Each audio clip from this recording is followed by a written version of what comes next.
grâce au Seigneur de son amour, qu'ils offrent des sacrifices d'action de grâce. Ceux qui ont vu les œuvres du Seigneur et ses merveilles parmi les océans. Il parle et provoque la tempête, un vent qui soulève les vagues, porté jusqu'au ciel, retombant aux abîmes, leur sagesse était engloutie. Rendez grâce au Seigneur, il est bon, éternel est son amour. Dans leur angoisse, ils ont crié vers le Seigneur, et lui les a tirés de la détresse. Réduisant la tempête au silence, faisant taire les vagues. Ils se réjouissent de les voir s'apaiser, d'être conduits au port qu'ils désiraient. Qu'ils rendent grâce au Seigneur de son amour, de ses merveilles pour les hommes. Rendez grâce au Seigneur, il est bon, éternel est son amour.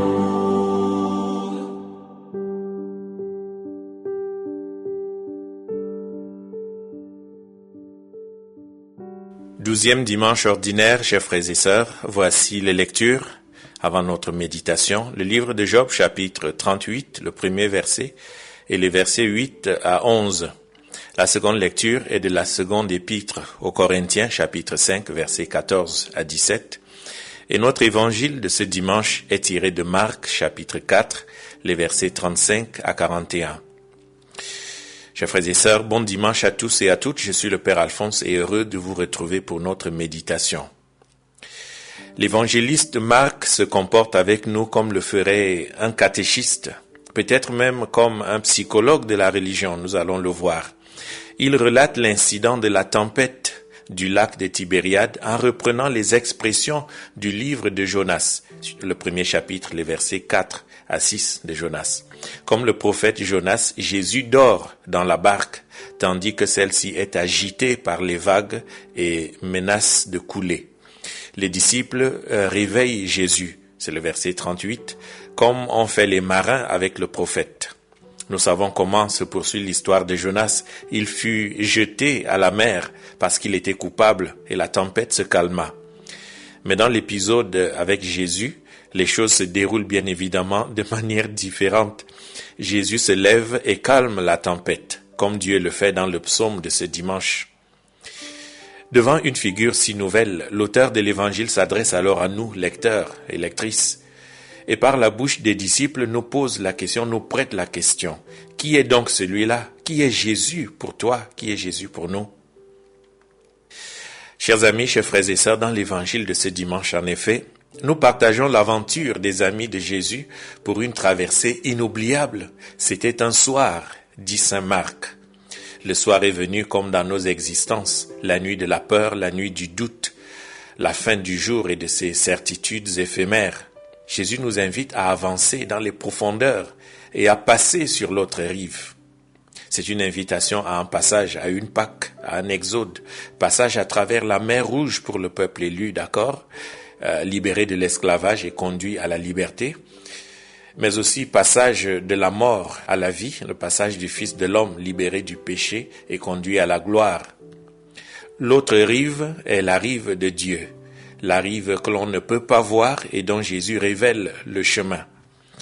Mais une tempête éclate souvent. Les forces du mal se déchaînent contre le bateau. Le bateau se remplit d'eau et combien de fois dans notre bateau, dans notre famille, dans notre communauté et même dans notre corps et dans notre cœur, il semble bien que Jésus est absent, que Jésus dort. Frères et sœurs, l'absence de Jésus pèse sur le cœur des apôtres d'hier, mais aussi de ceux d'aujourd'hui. Malgré la béatitude donnée à saint Thomas, nous autres ne voyons pas Jésus, nous sommes terrifiés, incertains, et nous allons même jusqu'à penser que nous ne pourrons jamais faire la traversée, que nous n'aurions d'ailleurs jamais dû prendre la mer à bord de cette barque, on n'aurait pas dû lui faire confiance. Heureusement, notre prière insistante, dès que nous l'appelons, est entendue par Jésus. Il se réveille, il est là. Comme il l'a promis, je suis avec vous tous les jours jusqu'à la fin. Jésus nous sauve alors de toutes les tempêtes qui menacent de nous faire sombrer. Mais Jésus blâme aussi notre manque de foi, de confiance. Il nous surnomme d'ailleurs « hommes de peu de foi ». Frères et sœurs, nous devons le prier et le prier avec foi. Notre peur de mourir, notre instinct de conservation devrait être remplacé par la crainte de Dieu, la confiance. Une crainte de Dieu qui est synonyme d'obéissance, qui est confiance en notre Sauveur. Comme Job, nous connaissons cette tentation récurrente de nous sentir abandonnés par Dieu à des moments où les tempêtes les plus furieuses font rage dans nos vies personnelles, dans la vie de notre famille, de notre communauté et dans l'histoire du monde comme dans notre actualité. Nombreuses sont ceux et celles qui, dans les circonstances similaires, portent des accusations contre Dieu. Est-ce qu'il est vraiment bon? Est-ce qu'il est vraiment un père? Est-ce qu'il existe d'ailleurs? Des accusations qui mènent parfois au blasphème, à l'athéisme. Il nous est difficile d'admettre que ce n'est pas Dieu qui ne se soucie pas de notre sort, mais nous qui n'assumons pas correctement notre foi, notre histoire, nous qui n'osons pas toujours nous montrer à la hauteur de notre potentiel. Jésus lui-même fait des reproches à ses disciples en leur disant « N'avez-vous pas encore la foi ?» De ce manque de foi découlent de nombreuses peurs, souvent injustifiées, quelquefois suicidaires. Chers amis, soyons sérieux. Un Dieu qui a d'abord été incompris, nié et parfois même offensé, devrait ensuite, au premier appel qui nous arrange, se réveiller pour nous et calmer la fureur des vents et des vagues. Face à tant d'événements de notre actualité, ne devrions-nous pas plutôt réfléchir sérieusement aux conséquences de nos choix, de nos aventures absurdes de navigateurs mégalomanes, assoiffés de grandeur, assoiffés de richesse, solitaires sur les mers tumultueuses de la vie parce que nous avons balancé la boussole et trop lâches pour lever les yeux pour regarder l'étoile. Si le Christ n'est pas dans notre bateau, si nous l'avons marginalisé, si nous l'avons laissé dans un coin, radié, et même gardé à distance de manière coupable, comme les disciples l'ont fait, nous ne pouvons pas espérer qu'ils puissent et doivent nous aider face à nos peurs soudaines et à la chute de nos présomptions absurdes. Par notre faute, nous périssons dans nos tempêtes. Pourtant, un psalmiste nous avait dit « Même si je marche dans une vallée sombre, je ne devrais craindre aucun mal, car tu es avec moi, Seigneur. » Dans la connaissance humble et pieuse du Seigneur, dans la certitude de vivre en communion avec lui, nous avons la garantie de sa constante protection divine. Donc le texte dit, et c'est le drame, une nuit de tempête et de peur sur le lac et Jésus dort. Nous l'avons dit, notre monde est aussi en pleine tempête. Il gémit dans la douleur, les veines ouvertes, et Dieu semble dormir, Dieu semble silencieux. Aucune existence n'échappe à l'absurdité et à la souffrance, et Dieu ne parle pas, il reste muet. Mais attention, c'est dans la nuit que les grandes questions se posent. Seigneur, tu ne te soucies pas du tout de nous. Comment peux-tu dormir? Réveille-toi et viens à notre aide. Les psaumes de notre Bible débordent de ce cri très humain. Il remplit la bouche de Job. Les prophètes et les apôtres le répètent. Peu de choses sont aussi bibliques que ce cri pour défier le silence de Dieu. Peu d'expériences sont aussi humaines que cette peur de mourir ou de vivre dans l'abandon, ce qui revient au même. Mais il y a une réponse, ou plutôt une solution. Elle est biblique. Pourquoi avez-vous si peur? Dieu n'est pas ailleurs et il ne dort pas. Il est déjà là. Il vous précède. Il est dans les bras des hommes et des femmes forts sur les rames. Et même dans le refrain de ceux et celles qui défient la tempête. Il est dans la poigne sûre du timonier. Il est dans les mains qui vident l'eau qui inonde notre bateau. Il est dans les yeux qui scrutent le rivage. Il est dans l'espérance qui anticipe la lumière de l'aube. Frères et sœurs, Dieu est présent. Il est présent dans ta vie, dans ma vie, mais à sa manière. Il veut nous sauver, c'est son nom, Yehoshua. Dieu sauve. Mais il le fait en nous demandant de mettre en jeu toutes nos capacités, toute la force de notre cœur, de notre intelligence, de notre solidarité.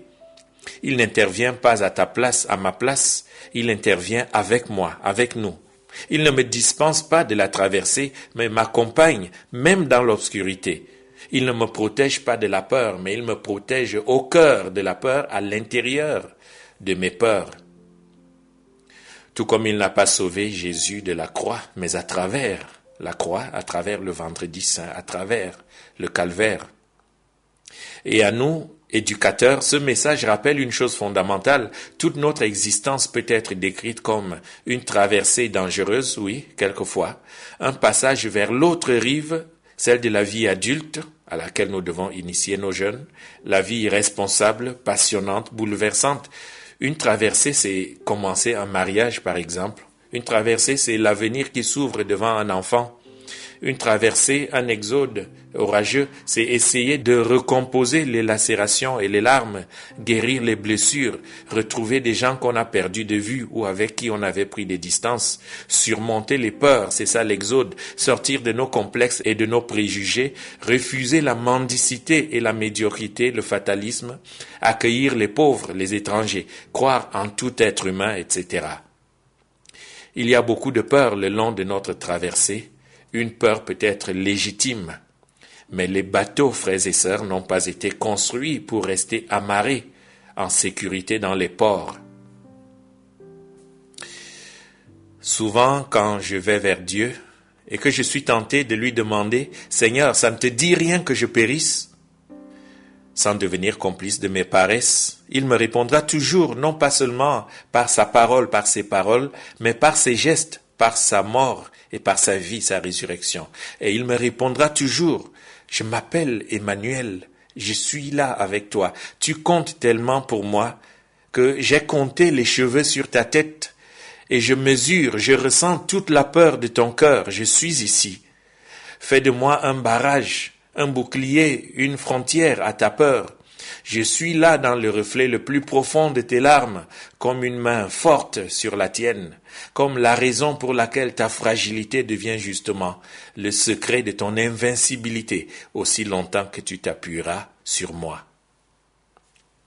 Seigneur Jésus, c'est au moment de la tempête que tu sondes notre foi et que tu éprouves la réalité de notre confiance. Il est facile pour moi et pour mes frères et sœurs de te suivre dans l'exaltation de participer à un monde nouveau et quand tu manifestes ta puissance.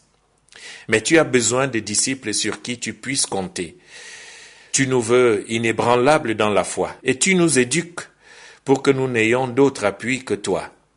C'est à l'heure où tu sembles dormir, où la tempête est sur le point de nous engloutir, de nous anéantir, et où nous ne pouvons plus rien contrôler, que tu attends de nous la foi, que tu veux nous enraciner dans la certitude que tu tiens le monde dans tes mains et que toutes choses te sont soumises, tu l'as dit. Nous te rendons grâce pour ta présence inlassable à nos côtés. Oui, Jésus, tu es le rempart de nos vies avec toi. Nous ne craignons aucun mal, nous avons confiance en toi. Amen.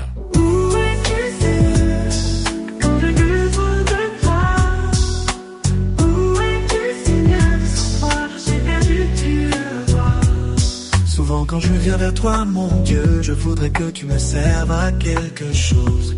Que ma volonté soit faite et peut-être aussi la tienne. Je prie que tu cries à l'ouragan, tais-toi, aux vagues, calmez-vous. Et que tu répètes à mon angoisse, ça suffit. Je voudrais être dispensé du combat. Mon Jésus, toi qui es tout puissant, et j'ai le droit d'être tout impuissant.